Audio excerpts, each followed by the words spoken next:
Bună dragi urmăritori! Bun venit pe canalul nostru! Sila trebuia să parasească serialul ca să poată Nazmiye să o înlocuiască pe Sila cu Nanuka și să o facă actrita. Trebuia să-i răsplătească fapta pe care a făcut-o tata lui Nanuka, fata de Nazmiye, salvându-i fecior din boacna pe care a făcut-o, așa cum spune și producătorul. Acest om s-a dat demisia imediat după ce a plecat Sila. Sila și Halil au fost doi actori minunati, de aur și care au fost premiati pe munca și talentul lor. Pe Halil nu l-au lăsat să plece, ca el era pionul principal de care trebuia să o lege pe Nanuka. Pentru faptul că s-a opus, nu a lăsat să meargă lucrătorii la concert. Pentru asta Halil a vrut să plece, fiind extrem de supărat și a fost amenințat. I-ar fi făcut și lui dosar cu 1000 de motive și l-ar fi sancționat de nu ar fi mai făcut actorie toată viața. Dar mai este un mister, totuși i-a cerut lui Sila să semneze contractul pentru sezonul 3 ca Halil îl semnaseră. Cred că Nazmiye a vrut să o mai țină o parte din sezonul 3 până mai învața actorie Nanuka și să vorbească turca și apoi să o dea afară când îi venea bine lui Nazmiye.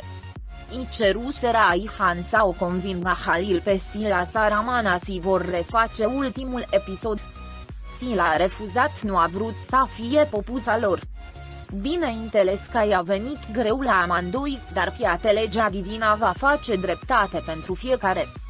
Să-i binecuvânteze Domnul pe amândoi și să-i conducă pe drumul fericirii și a succesului. Să-i unească într-un serial în care va avea mult succes și atunci toți vor vedea cine este bun și cine are talent și merită să fie actor. Sunt uimit să aud sau să citesc aceste comentarii dedicate exclusiv distrugerii unei persoane, asumându-și categoria de judecător pentru a judeca viața privată, demnitatea, cariera și chiar vârsta actorului Halil Ibrahim.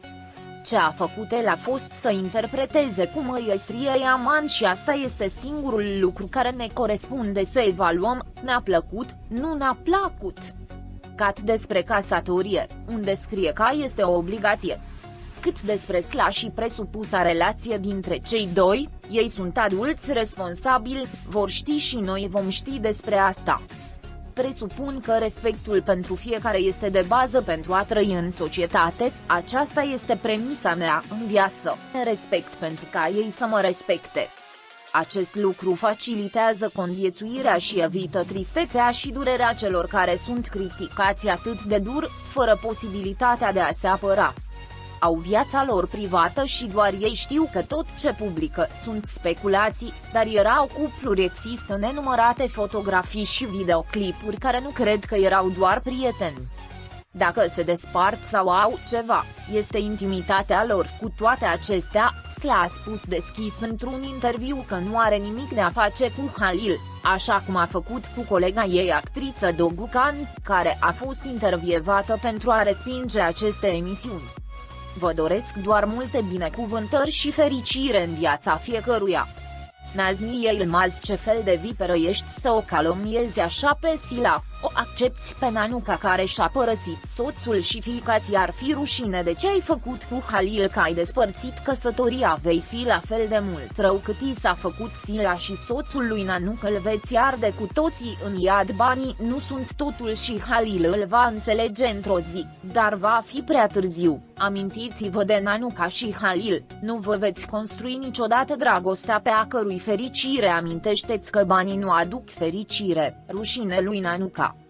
Ce nu ai făcut cuvinte si tu vipera Nazmiye la tine o znurcu la karma se va întoarce repede si nu vei face rău nimănui pentru că totul se va întoarce la tine. Iar voi, serpi, nu o mai calomniati pe Sila și lăsati-o în pace, sunteți atât de orbit și mistuit de gelozie că nu poți face față.